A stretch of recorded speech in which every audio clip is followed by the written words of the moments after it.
Mason Plumlee's back, but we're celebrating this one. Trey Mann is also back. Get in here, you sickos. Let's have a cold one in the cold open. Cheers, baby. We're drinking at the Low Bar tonight. An emergency pod. Trey Mann is back with the Hornets. All today, live edition. Locked On Hornets, baby. Let's get it. Topper!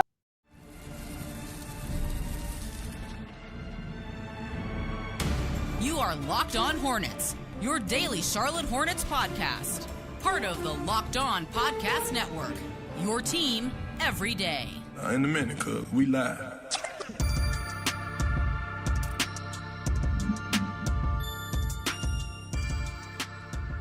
Cheers, buddy.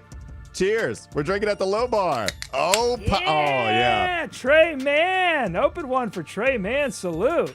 All right, man. Hey, welcome in. We are excited. It's Locked On Hornets. Thanks for making us your first listen, maybe your last listen of the night, since we're going with a PM edition. We're here on the Locked On Podcast Network. Thanks for making us your first listen again. Doug Branson, everyhornetsboxscore.com. Also listen to him on Locked On NBA. Make that your second listen. I'm Walker Mail. Listen to me, WFNZ. Every weekday from 12 to 3 p.m. And, of course, this episode is brought to you by Game Time. Game Time? Game Time? Download the Game Time app, create an account, use code LOCKEDONNBA for $20 off your first purchase. It's an emergency pod because Shams just tweeted out about an hour ago that free agent guard Trey Mann has agreed to a 3-year, $24 million deal with the Charlotte Hornets. Sources tell ESPN. Hornets officials and Mann's agent Aaron Turner of Versus Sports negotiated terms of the new contract in free agency. An interesting one. Not sure that he was going to come back at all earlier in the week, especially when we got to the deadline. The Hornets did not extend the qualifying offer to Trey Mann. That was about $6.94 million. So nice. Once they did not extend that qualifying offer, we thought, okay, now he's unrestricted free agent. He's a free bird. He can go wherever he wants to. If another team gives him an offer and Trey Mann accepts, we don't have right to first refusal. We don't have any control over that situation. Then you go out and you get Mason Plumlee. They traded for Collin Sexton. Are we going to put Sion James on a 2-way contract?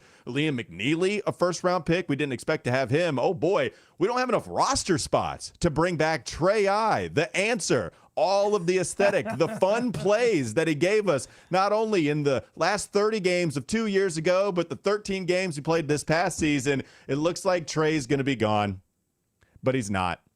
He's back in a Hornets uniform, and I'm excited. And I think an overwhelming majority of Hornets fans are excited, even if there are clearly some flaws with the way that the roster is constructed right now. Sometimes it's okay to give the fans what they want. And that's what Jeff Peterson did by bringing Trey Mann back on a 3-year, $24 million deal. I mean, I don't know that the finals taught us anything except you cannot have enough versatile wing players. Now, maybe a lot of these aren't up to the defensive caliber that we saw in the finals, but I think all of that stuff gets figured out. The bottom line is you bring in talent, particularly talent that you had some control over the process. Obviously not tendering the qualifying offer. They gave up a little bit of that control, but I think there was probably some discussions being had the entire way of like, here's what we're going to do. We got to talk to Josh Okogie about this non-guaranteed deal. I would say that this coming out right after Miles Turner goes to Milwaukee, I don't want to put the conspiracy hat on already. We just went live. But I would say that timing is very interesting to me. It would not surprise me if the Hornets were trying to cook something up in order to sign and trade for Miles Turner, but Miles decides to go and play with Giannis. That was a huge story on Locked On NBA today. But Trey Mann is a player that before the back injury looked like he could contend for Sixth Man of the Year. And that is not Homer hyperbole. That was, we saw a guy who could get to any spot he wanted to, particularly in the middle of the floor. And that's what made the back injury so devastating, is because I got scared that was going to take away that punch that he had offensively, that his ability to wiggle and get to his spot and create space for himself as a little bit of a smaller guard. This is a player in Trey Mann that the Hornets really stole from Oklahoma City. And because I think Oklahoma City, they were worried about giving up Vasa Micic and they were worried more about giving up Trey Mann. And the Hornets really hammered the Oklahoma City Thunder. They said, if you want Gordon Hayward, you're going to have to give it up. So How'd that work out for OKC? Oh, yeah, they won a title. Anyway. Yeah. But Tre Mann, somebody that the Hornets stole from Oklahoma City, then he gets injured, and then the questions start because he couldn't get back on the floor. And there wasn't a lot of information, and the information that we got was like, well, it's not responding. And we've been through that whole rigmarole with Mark Williams and back and foot and things that wouldn't respond. And so, yeah, I got scared. I will say, Walker, they have spent a lot of money overhauling this training staff, bringing in doctors, folks that have degrees, people that know what they're doing. And so I would just be shocked if they weren't 100% that Tre Mann's back was fully healthy before extending him any kind of contract. Yeah, especially with a back injury. This isn't something that you see people come back typically right as the same player they were once they injured that. So, yeah, I'm hoping that he is healthy. Plus, you go back to some of the videos that we've seen in the offseason. We can only take so much of those away. But this is someone that's been jamming for us a little bit. We've seen him active once they've been working out offsite because of construction going on at the Spectrum Center and across the street. So I'm hoping that's the case. And again, with an $8 million a year contract, then I'm with you. It does look like they feel very comfortable with Tre coming back and being healthy for him. And if he's not, well, you got a lot of other guards that you can play right now. You and have it's not a lot. it's not an untradeable contract. Like it's hard to envision this being a terrible deal because terrible deals are the ones you can't move off of without it putting on assets attached to it. And I don't like second round picks if you had to. Like if it was so devastating, then you just put some second round picks on to then move off of it. So I love it, man. Like I'm with you. Just a whole bunch of guards. This is what I tweeted out. I love the idea of getting this done despite trading for Collin Sexton and drafting all the guards that you did or the two in the first round. Just lean all the way into it, man. I was listening to Zach Lowe talk about this with kind of like a finals lessons. What did we learn with Indiana and OKC getting all the way to the final two? And then specifically with Indiana, he said, look, if you have a team that's just weird, that you have something odd about your squad and the odd squad that you put out there. What? All right. So, okay, it might not be perfect. You might have some deficiencies in a couple of different areas, but just lean all the way into it and be awesome at it. Just go all the way into whatever is odd about your squad. Well, the Hornets are small.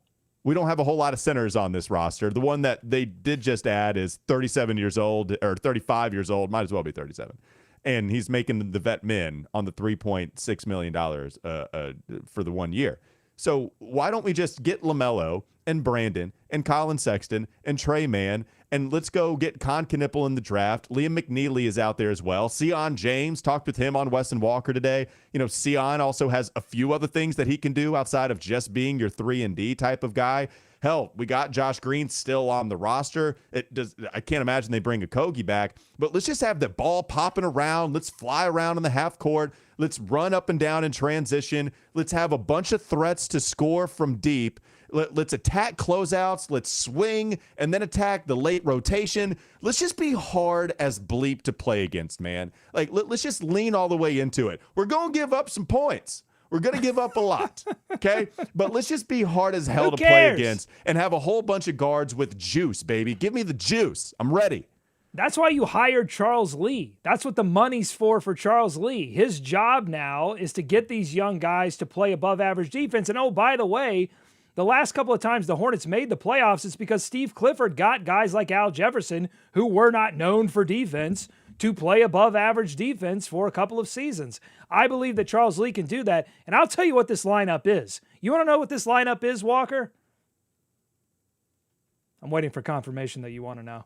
Tell me. Sorry, I had my mic on mute. Tell me. It's the wing stop lineup. We got a bunch of wings. Just try to stop them. It's a free 3-piece crispy tenders pack of scoring in your face. It's a wing stop lineup.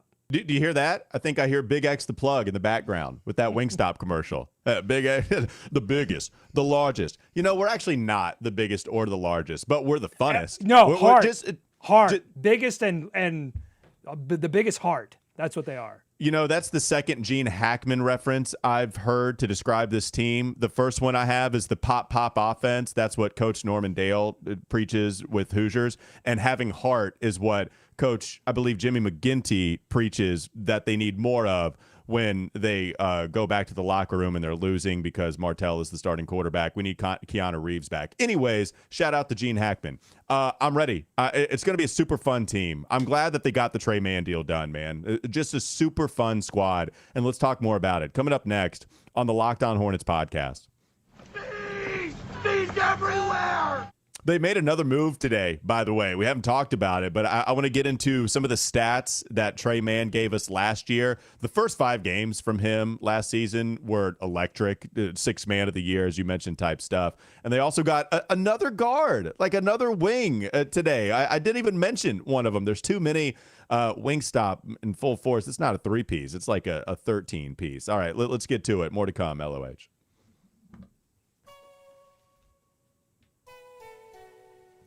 This episode is brought to you by Monarch Money. Ever wish managing your money felt easier? With Monarch Money, it can be easier. Whether you're growing your savings or planning a big purchase, Monarch puts you in the driver's seat, and it's like having your own personal CFO, giving you full visibility and control over your finances. Monarch Money is more than a budgeting app. It's a complete financial command center. You can track all your accounts, investments, and spending in one place. So in addition to managing your money, you're also building wealth. You could have all sorts of ease with Monarch Money when it comes to budgeting your finances. Again, go to Monarch Money to just go with full convenience. Take control of your finances. Monarch Money. Use code LOCKEDONNBA at monarchmoney.com for 50% off your first year. Great deal. That's monarchmoney.com, code LOCKEDONNBA for half off your first year. More Locked On Hornets ahead.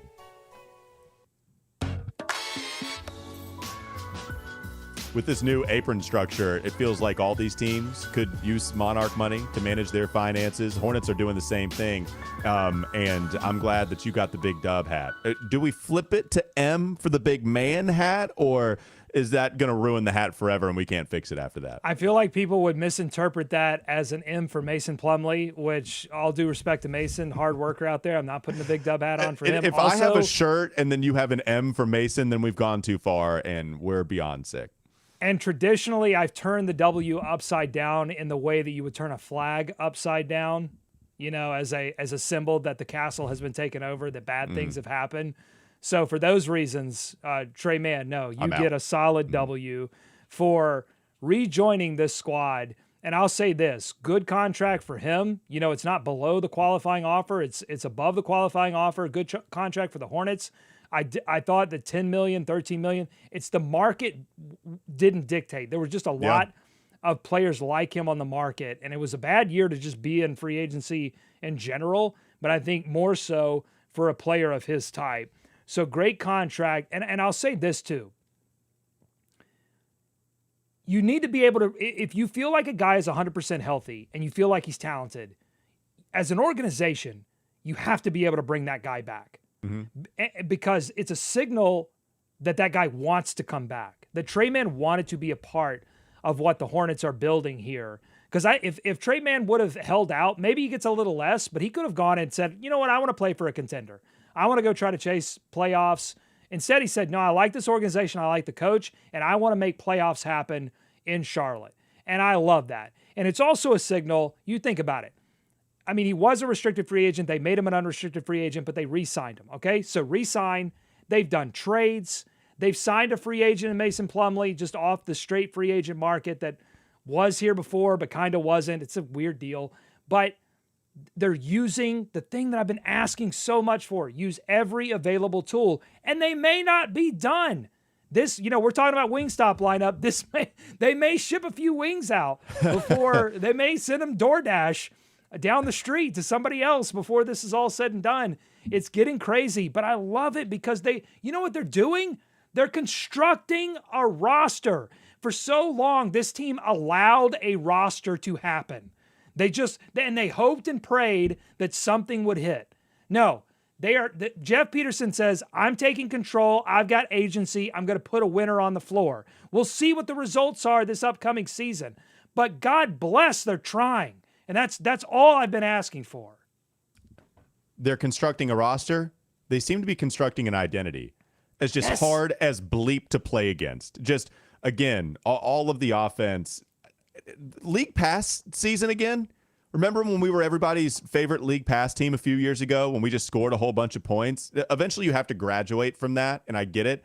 But remember, we went back to school. We went back a couple of grades for a while. And so getting back to League Pass fun team, that's important. Yeah. It's everybody who's cool wets their pants. No, I was going back with you as well. By the way, just so a couple of things, just to update stuff with Trey. That means that the cap hit for him, it's going to be lower than what his previous cap hold was of the $14 million that he was scheduled to be against the cap. And so now I think, if I'm not mistaken, I think they should still have their full mid-level exception to go after somebody. The issue isn't really money, Doug. It's the roster spots. That's the issue. You got a bunch of... What? Do you hear that? Choo choo! You want to take a trip to rotation station? Let's come on in, all aboard. Let's go to the rotation station. See if I have it ready. I've got it ready. Yeah, Let's go. on, Rotation station. Let's take a look at this thing. Well, and perhaps this is the time to introduce another player that's on the roster right now, because earlier today, the Milwaukee Bucks traded Pat Connaughton to the Hornets. That's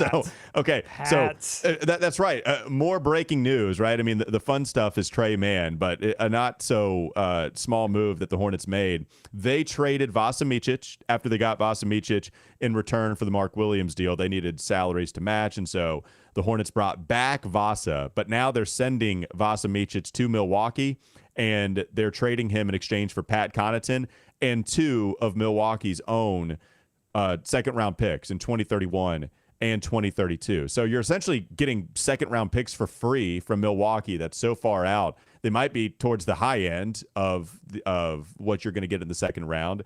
And Pat Connaughton, another wing. Who knows what's happening in Milwaukee? Who knows? God, that thing is some a wild mess. stuff. And because you have to think about it too. Like, even if maybe things work out with Giannis for a year or so, but they're now committing like 15% of their cap, which I've got the cap percentages on this document. So LaMelo Ball is 25% of the cap. Miles Bridges is 16% of the cap. Imagine the Hornets. Well, you don't really have to imagine. They had Miles Bridges and he wasn't playing for a year, but they're not going to have 15% of their cap for like 5 years. That's insane. Yeah, it is insane. So the roster spots are the issue. So let's go down the list, right? You see the starters. I'm not sure about this. Nothing is in stone. Right. I've got Moussa Diabate in the starting center position. That could very well be Mason Plumlee. That could very well be somebody else that they sign. So I'm very unsure about the starter reserve roles here. Sure. So those are your starters right now. LaMelo Ball, Josh Green, Brandon Miller, Miles Bridges, Moussa Diabate. You go to the reserves category. Right now, it's Tre Mann, Collin Sexton, Con Knipple, Grant Williams, Mason Plumlee. Is the category next here, Doug? Because that's 10 players we have now. The category is Nick Smith Jr., Pat Connaughton, Tijon Salon, and Ryan Kalkbrenner. That's 14. Now you go to the swarm category. KJ Simpson, two-way. Who knows what happens with him? Same thing with Damian Baugh. Sion James, Liam McNeely, Josh Okogie. Okay, that's where it gets interesting. Because I believe in Sion James pretty much right away, Doug. I don't want him to be on a two-way contract because I think that leaves him vulnerable the next year. And I know the Hornets have control over that, but I want to figure out a way to have Sion James just straight up on the roster. That's what I would like. Liam McNeely, same thing, first-round pick. That I would imagine he does the same.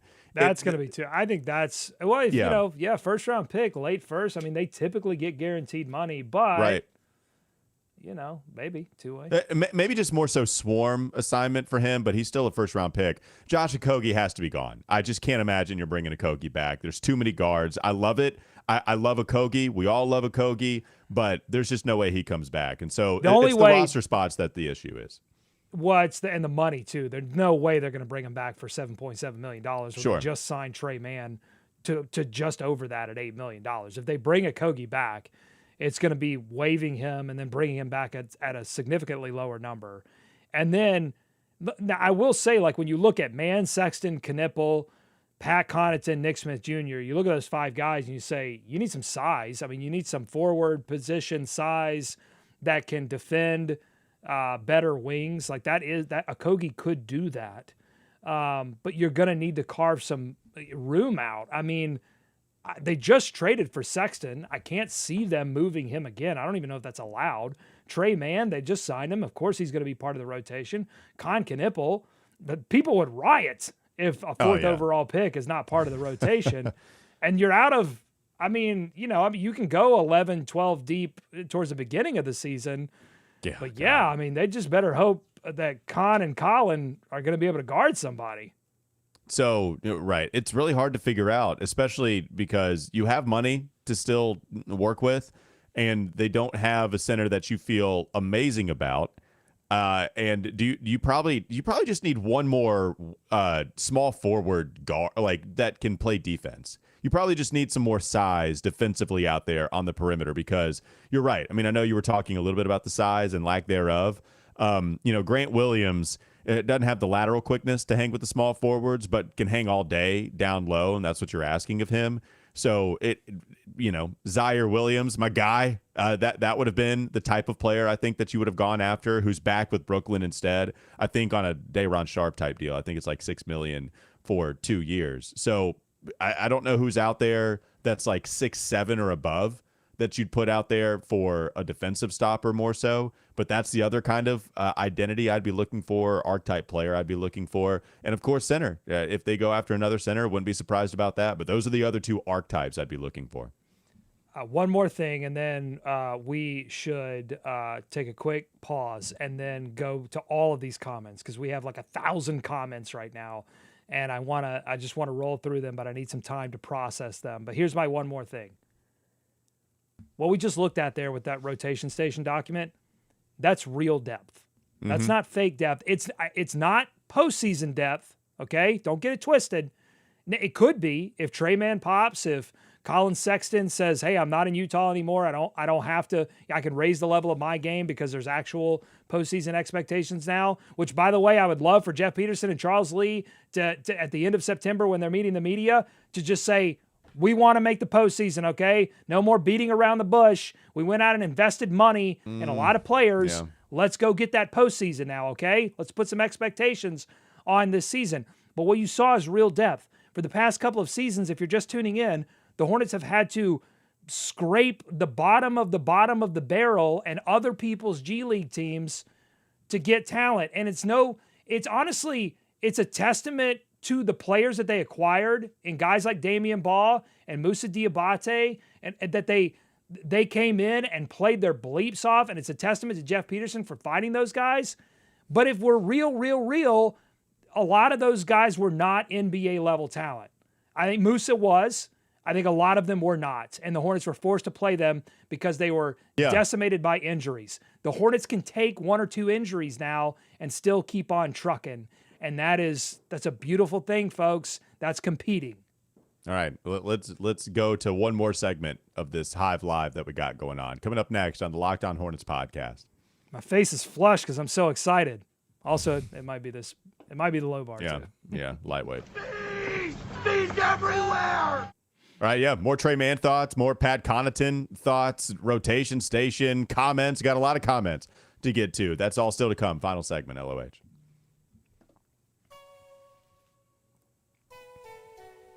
This episode is brought to you by Game Time. Game Time? Oh, sorry. Game Time? I'm scrolling. Game time? I'm scrolling. Okay, I'm you're scrolling. Good. You're good. All right. Now you can focus. We've all been there logging on early and waiting forever for concert tickets to go on sale, only to lose your spot for a show you've been dying to see. Live music should be about making memories, not dealing with the stress of ticket shopping. See, that's where Game Time comes in. Game Time coming in right now. Game Time makes getting concert tickets faster and easier than ever. Prices actually drop as it gets closer to showtime, and you can save up to 60% off with their killer last-minute deals. If you're tired of endless scrolling, trying to find the best deal, again, Game Time's zone deals pick the best seats in your selection for you to make it even more convenient. And if you've ever wondered what your view is going to actually look like before you buy, The app shows you a panoramic seat view, so there are no surprises. With Game Time, the price you see is the price you pay. No hidden fees. Take the guesswork out of buying concert and show tickets with Game Time. Download the Game Time app, create an account. Use code LOCKEDONNBA for $20 off your first purchase. Terms apply. Again, create an account. Redeem code LOCKEDONNBA. LOCKEDONNBA for $20 off. Download the Game Time app today. Last minute tickets. Lowest price guaranteed. More Locked On Hornets ahead.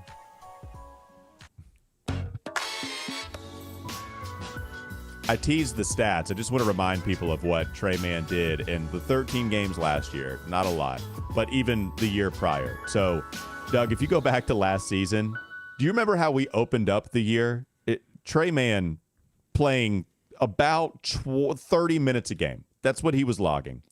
In those 30 minutes a game, the first 5 contests of the year, Trey Mann averaged 21 points per contest, almost 4 assists per game.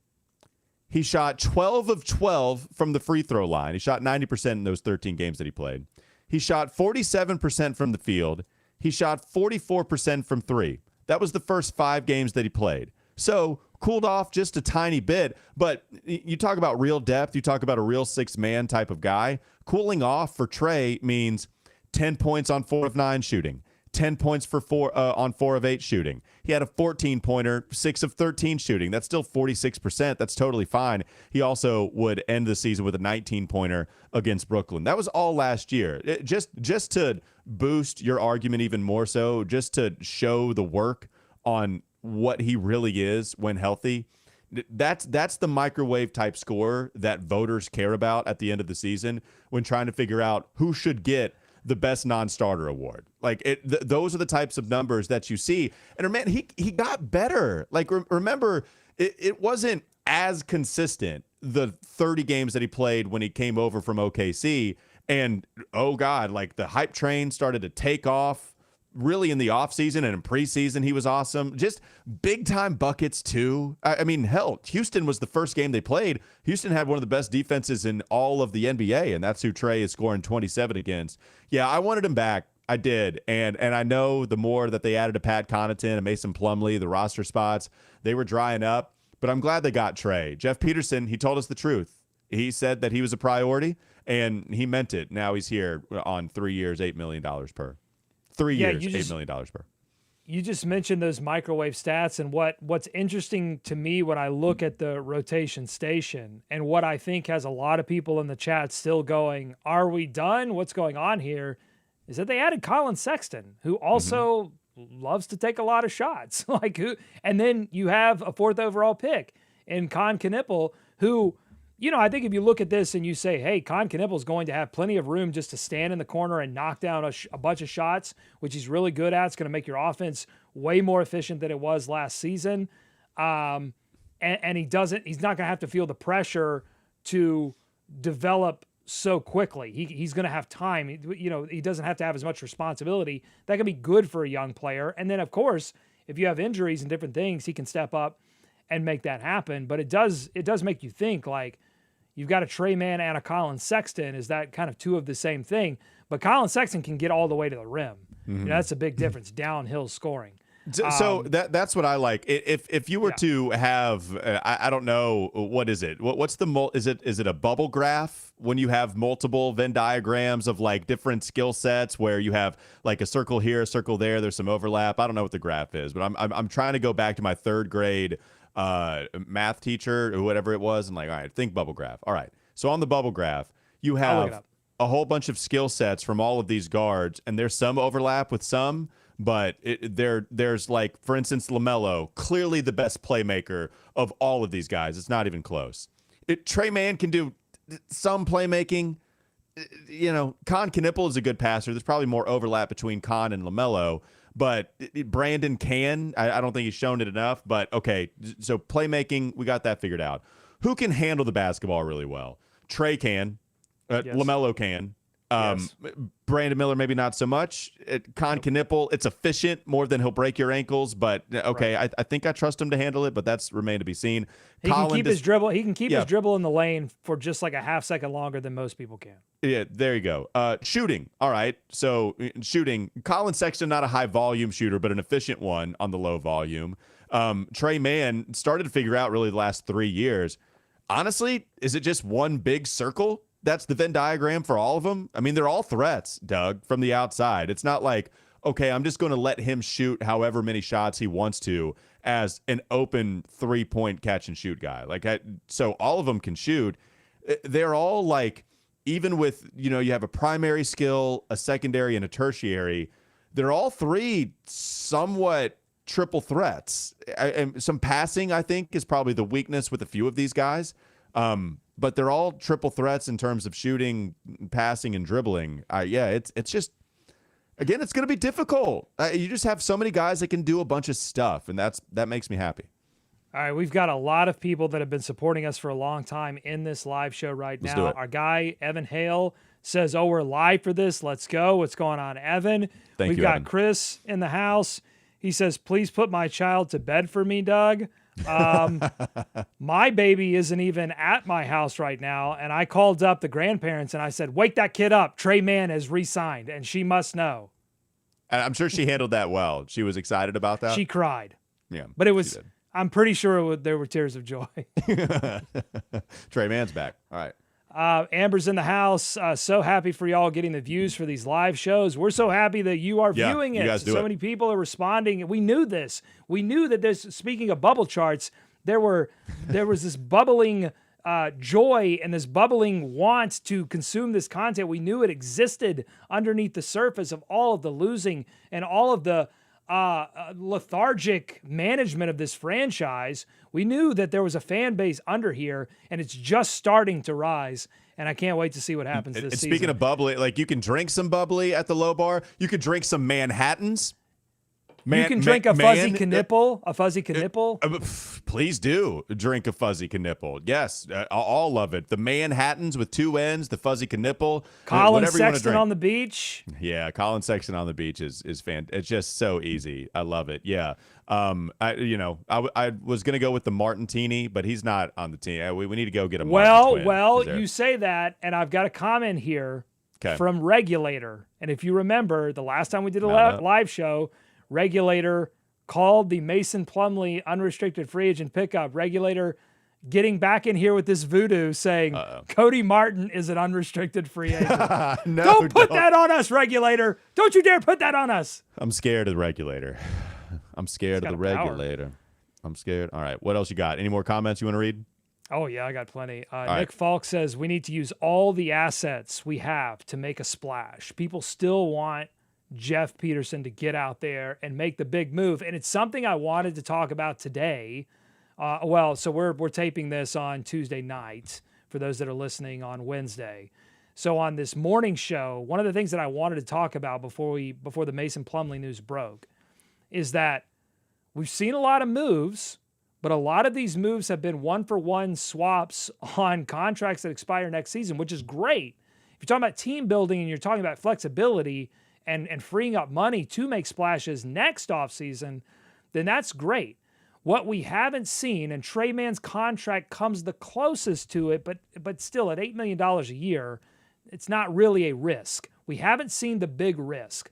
Like, I'm going to either trade for a guy with 4 years left on his deal at $20 million a year, or we're going to go sign a guy in free agency. We haven't seen that move where you say, we're pushing our chips into the middle of the table, we're going for it, and we haven't seen that yet. And so it seems like that's what people still want to see from Jeff Peterson. Well, look, I mean, we've talked about the taking the risk thing, and it was almost like making a case to make the Desmond Bane trade when we would go back and look at it. And I almost thought, all right, and you talked about it, and I was challenging you a little bit on it, just like, okay, well, hold on. If we're talking about making a big risk and then not thinking it's the right thing to go after Desmond Bane, well, okay, like, is that talking out of both sides of her mouth?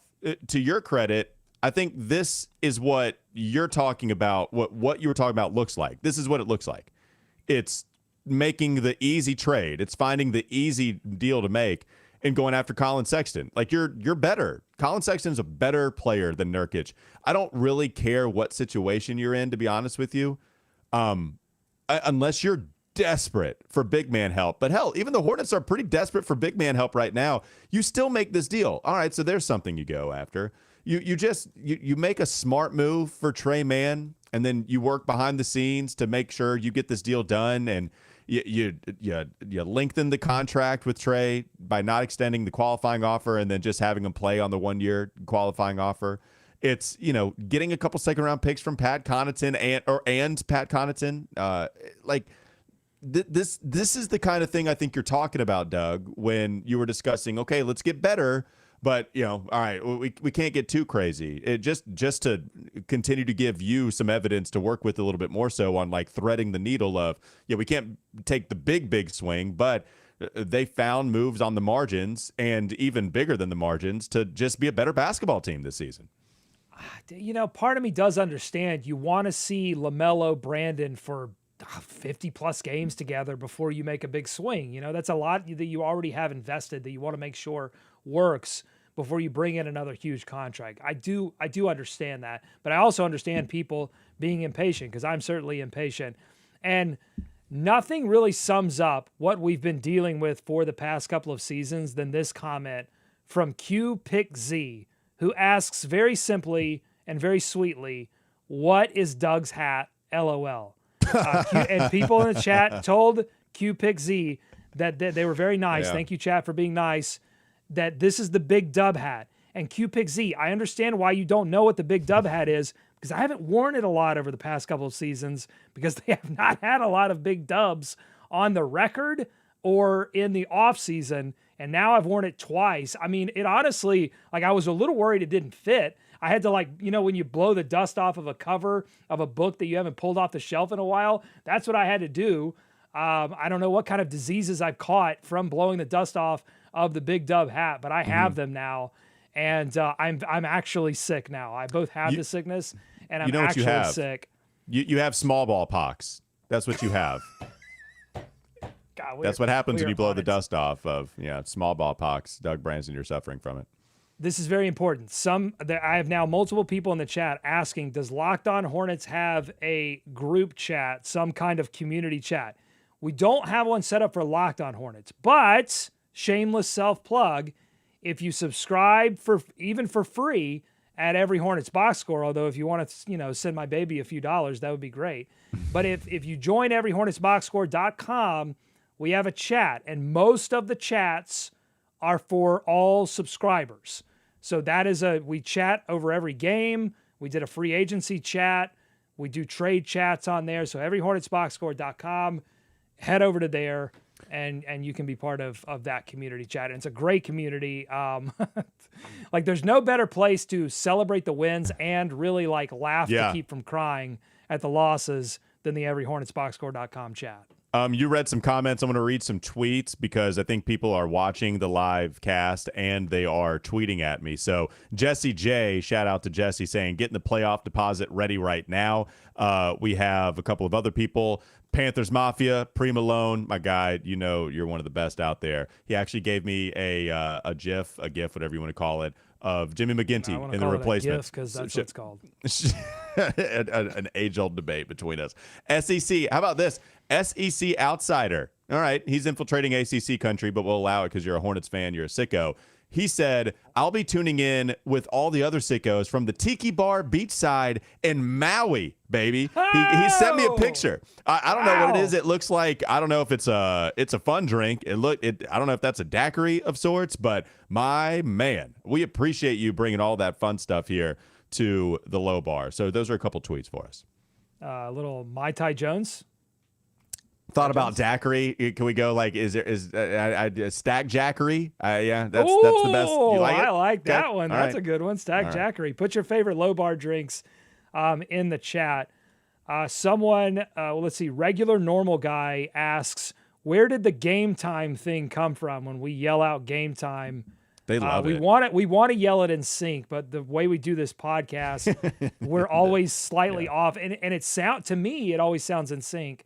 But then when I go back and listen to it, it's off. So it's part of the because delay. you know what it is? There's the delay. There's the slight delay. Because I've noticed the same thing. I'm like, Doug's a little late on all this, and you're not. It's just I hear you late. That's what it is. So they want to know where it comes from. This is my recollection of why we started doing that, because we have to read these things a lot, and so we have to hear them a lot. And one day when you were reading Game Time, this is my recollection. I said, whenever you say Game Time, it reminds me of PTI's Mail Time. Mail Time? And then that turned into us yelling Game Time every time. Yeah, that could be it. There's also just the classic, what time is it? Game Time who? And we might have just done with the old classic, Game Time. So anyways, people love it. And I appreciate that they love it. Game Time, man. I like this one. My Tyrus Thomas. Oh, God. You know what? That's Paul great. Silas. Steven, that's great. Fantastic. Paul Silas slams my Tyrus Thomas. That's what he does. He slams him. He slams it into the bar, breaking the glass, shattering he gets it, a little bleeding out of his aggressive hands. when he drinks my Tyrus Thomas's. All right, anything else before we close up shop here? Closing time. Chef Jeff putting together an amazing buffet. It's not a dish. He's not cooking up a dish. He's not cooking up a dinner. It's more than a 4-course. I mean, this thing is a buffet of delicious wings that we have. And now, yes, he's got to go find a big at some point. Willie Nash says, Doug Peterson is now hereby promoted to head sous chef, effective immediately. Exactly. He is cooking, man. It's great. Shout out to Willie, by the way. He tweets at us and listens a lot, so we appreciate the support. Yeah, so we'll end today. We'll close up. I need some kind of dessert drink, like a dessert wine, like a Mason Plumley wine, if you will. So maybe I drink a Mason Plumley wine as our dessert drink to cap it all off. Speaking of caps, big dub cap, Doug Branson, everyhornetsboxscore.com. Listen to him. Make it your second listen. Locked On NBA with Matt Moore and Hayes. I'm Walker Mail. You can listen to me on pledge allegiance to Jeff Peterson. Oh, wow. We're in love with Jeff until he signs someone that I don't like, and then I will immediately turn against him. Yeah, that's right. For which we stand. Until he signs Vernon Carey, we're a fan. Once he signs One Vernon sicko Carey, nation. we're done. Under Jeff, I don't know where to go. I'm Walker Mail. Listen to me on WFNZ every weekday from 12 to 3 p.m. Not this week because I'm going on vacation, hence the beer. Like I'm riding off into the sunset here, and then I'll be back next week, Monday, from 12 to 3 p.m. Yeah, Nada's gonna join me on Thursday. So if you've been waiting for all of his thoughts, if he has been on your mind, he is going to drop all of those. I can't wait. I cannot wait. I love it. Nada is like bursting at the seams with takes. He needs to let it, like I feel like just takes are just running out of his ears. I'm sure it's like, are you okay, Nada? I just saw like a bunch of exclamation points fall out of your ears. Yeah, just takes falling out, baby. Just some takes. All right, that'll do it. Thank you so much, everybody joining us on these live shows. These are so much fun. Jeff Peterson is making it fun. And Doug and Nada will be back with you tomorrow. One more show for the week, and then we'll recap everything that happens next week, too. Who knows what other moves they're going to make. Have a great rest of your night. We'll be back with you tomorrow. Finish your drinks.